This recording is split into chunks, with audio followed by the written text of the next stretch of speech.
Well, I just spent the last 14 days cruising through Alaska on 2 different cruise ships, and wow, it was so amazing. Alaska, a bucket list cruise, but a different cruise than what you may be used to if you only travel maybe to the Caribbean or to the Mexican Riviera. And the one big thing that's different about an Alaskan cruise to cruising to the Caribbean, well, is the price of excursions.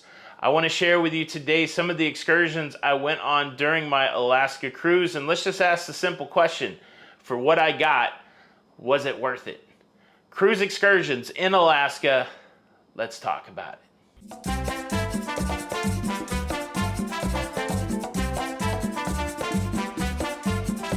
Hey, what's up everybody? Welcome to Lido, Loca. I'm your host Tony, here with another cruise review, and today we're looking at excursions in Alaska, asking the question, is it worth it? The way we're going to do it is I'm actually going to describe 4 excursions to you. At the end, I'll tell you how much each of those excursions cost, and we will try to answer the question, was it worth it? I said 4 excursions, and that is true, but there's only going to be a cost for 3 of the excursions. The first excursion I want to share with you is the glacier viewing. I'm sharing this one with you first because this isn't really an excursion that you pay separately for. You really don't even get off the cruise ship for it, but most Alaskan itineraries have a glacier viewing day. Now, it was interesting on my 2 cruises. On the first cruise, the NCL Encore, the glacier viewing occurred in Glacier Bay National Park, and it was phenomenal. We had the best weather ever. We were able to make our way into Glacier Bay and had a wonderful, wonderful viewing of the Marjorie Glacier. It's hard to even take in the perspective of how big this glacier is, and it's unfortunate because this glacier is just a shadow of what it was over the last years. It's receding, and so it's interesting to get there and see this glacier as it's receding, but still very amazing to see. That was on the NCL Encore. Then fast forward 1 week, our second glacier viewing was scheduled to be of the Dawes Glacier, still on the cruise ship, still the same scenario. You view it from the cruise ship, but unfortunately, that glacier visit got fogged out. So of the 2 weeks, I only got to see the glacier in the Glacier Bay National Park. And what was great about the Glacier Bay viewing day, there were other glaciers that we got to see, but the Marjorie Glacier, kind of the big thing to see on Glacier Bay Day. But I wanted to share that in this excursion video because that's an important day on any Alaskan itinerary. You do it from the cruise ship, but you should treat it like an excursion. You should make a plan, you should get up early, you should get your breakfast, and you should get a spot to view the glacier. Let's talk about some excursions that I did pay for. We'll decide whether or not those are worth it, but before we get there, let me quickly thank the sponsor of today's show, Babbel. Babbel is the language learning software application developed by language teachers on award-winning technology so that you can learn a whole new language in 3 weeks. Crazy, right? 3 weeks, but why would you want to learn a new language? Well, it's summertime, for goodness sakes, and many people are traveling abroad. And me personally, I came back from Alaska, but later on in the summer, I'll be heading off to Quebec. And so to prepare myself for that, I've started messing around with the French lessons. And they give it to you in so many different ways. They give it to you through interactive, lessons. They also give it to you audibly through podcast. There's visual learning there. I'm using the podcast. And what's cool is there's a French instructor, Caroline, having a conversation with Ted, who's trying to learn French. Let me just give you a bit of a sample. Reason to learn a language, isn't it? But please don't break up in the middle of the podcast. Oh, come on. So you'll hear Caroline say the French word and then Ted say the French word. It's cool. It's easy to do while you're walking around, getting some exercise in, or just going about your day. You can pump your brain with some language learning. And look, if you want to try Babbel for yourself, as always, there is a great offer for the locafam. You can use the link in the description for 65% off of Babbel. And learn a new language today. Change your whole summer around. Thank you, Babbel, for sponsoring today's episode. Now I want to talk to you about an excursion that, well, it just didn't go the way it was supposed to. I mentioned it recently that I was going on the most expensive, possibly the most dangerous excursion I had ever booked. And, well, it was both. It was expensive and it was dangerous, and it did not happen. This was scheduled on the Discovery Princess in the port of Juneau, and unfortunately because of weather I did not get to go on this excursion, but I'm going to describe the excursion to you nonetheless, and wait till the end when I tell you how much this cost. You might be surprised. This excursion is the Taku Glacier Helicopter Landing and Airboat Tour, a Discovery exclusive. Now the way this excursion was set to work is I was going to leave the Discovery Princess, I was going to board a shuttle, and they were going to shuttle me to the airport in Juneau where I was going to board a helicopter. The helicopter was going to do an aerial tour, 15-minute aerial tour over the Tongass National Forest. After the 15-minute aerial tour over the forest, the helicopter was set to land at Taku Point, where I would board an airboat and go explore the face, the water-facing part of the Taku Glacier. After the exploration on the airboat, we would return to Taku Point where we would board the helicopter again, and then they would fly us to the top of Taku Glacier where we would get out and explore the glacier. This thing was going to be epic. I was so excited. All the way up to the time that this excursion was supposed to go, they had not canceled it. I made my way to the check-in point. I checked in. I gave the people my weight and my shoe size, of all things, my ticket. And 5 minutes after the shuttle was supposed to leave for the airport, we were notified that the tour had been canceled because of weather. Certainly, safety is a premium. Don't want to be doing anything in the sky when it's all fogged over. Intellectually, I get that. But in my heart and in my excitement, I was certainly bummed out. That's the risk that you take when you book any of these excursions. You may end up missing a glacier, as we did on that second cruise, and you may end up with changes to your excursions, possibly even your ports of call. All of that happens, especially when you're cruising in places like Alaska. But yeah, it gives me a reason to go back next year, as if I needed a different reason to go back next year. But this is one excursion that now will be something I really want to do. Let me tell you about excursion number 2. Excursion number 2 is a pretty famous excursion in Ketchikan, Alaska. The day that we went to Ketchikan on the Norwegian Encore, it was like 60 degrees. So I got sunburnt when I went to Ketchikan.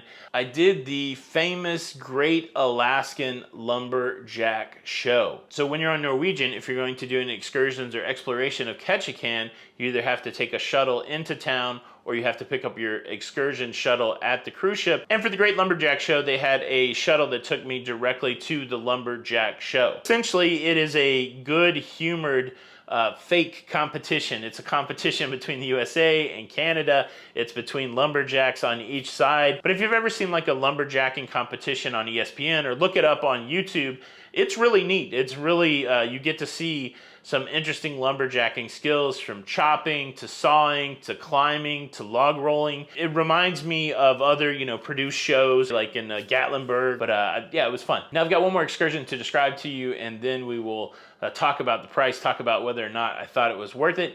But before I get there, let me quickly invite you to subscribe. If you like staying up to date with everything that's going on in cruising, please consider subscribing with the notification bell on. That way you don't miss out on any of these episodes. Thank you in advance. Well, the last excursion I'd like to describe to you is a good old traditional glacier visit and whale watching tour. This one happened in Juneau on the NCL Encore. You disembark the cruise ship there at the port in Juneau, you board a shuttle, and then you take about a half-an-hour ride to the Mendenhall Glacier, where they drop you off for a 1-hour visit. Now there's a lot to do at the Mendenhall Glacier, but with 1 hour you have to kind of pick and choose what you want to do. Very famously, there is a location there called the Nugget Falls. It's a wonderful waterfall that you can hike to. Unfortunately, that hike takes longer than an hour. So for me, I had a couple options. I walked around the little observation areas as much as possible. There's a good photo spot where you can see the waterfall, you can see the glacier. And so I spent my hour walking around the area right toward the entrance of the Mendenhall Glacier, took a lot of pictures, went on a little walkabout. It was really interesting, but I didn't want to miss the bus because I didn't want to miss the second half of this excursion. So after an hour at the glacier, we boarded the bus and we went to Auk Bay, and we boarded a vessel, the St. Nicholas, that is operated by the Allen Marine Company. Now, this is the same whale watching company that took me out last year where I saw orca. Well, this year we got to see a glam of humpback whales doing the bubble net feeding. It's hard to get good video of this. I'm just saying. So I guess that's nature's way of saying if you really want to take in the majesty of these animals doing their thing, well, you have to watch National Geographic where they have professional photographers and videographers, or you have to come to Alaska and experience it for itself. It was quite the show. I tell you what, it was amazing. I called this whale watching my golf shot. If you heard me talk about it last year, anybody out there that plays golf knows that golf is not an easy game. Many times you hit horrible shots, not the best shot, but it only takes hitting one good shot or having one good hole to make you want to play golf again. And to me, seeing the orca last year, seeing the bubble net feeding of the humpback whales, well, that's a golf shot. That's enough to make me want to go back to Alaska and see the next really cool thing. So we got to do some whale watching for a couple of hours, and then we returned to our shuttle bus, and we returned back to our cruise ship for about a 5-hour excursion. So I didn't really want the description of the excursions to be hampered by the cost because I didn't want you making judgments in your mind, but now it's time to make judgments in your mind. I'm going to describe for you what these excursions cost, and you tell me whether or not it was worth it. And let me say this, all of these excursions were purchased through the respective cruise line that I was on. But let's start off with the Tongass Forest Taku Glacier airboat helicopter excursion that did not happen. Are you ready for the price on this? That excursion that did not happen because of weather was $679.95 for people that weigh 250 pounds.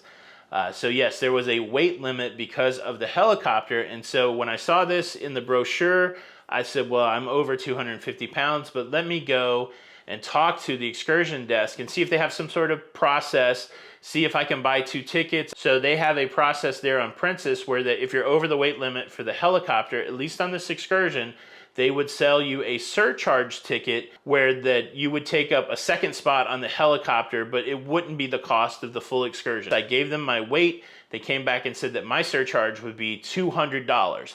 And so I had that decision point. Did I want to spend $879.95 to go on the excursion?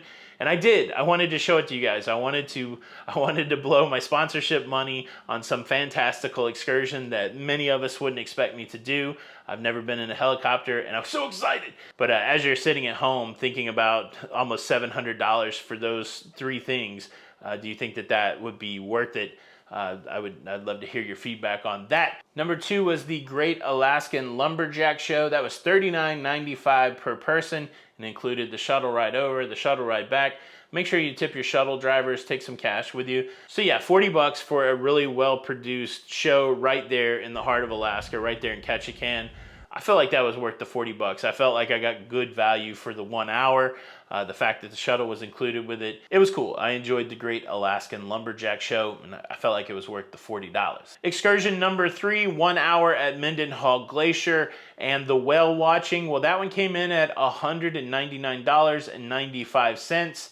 And yeah, I went out in nature and saw something that I've never seen in my life. I've never seen a glam of humpback whales. I've never seen that bubble net feeding, and it was fantastical. It was amazing. What do you think? Were these excursions worth it? Which excursion would you have liked to have tried?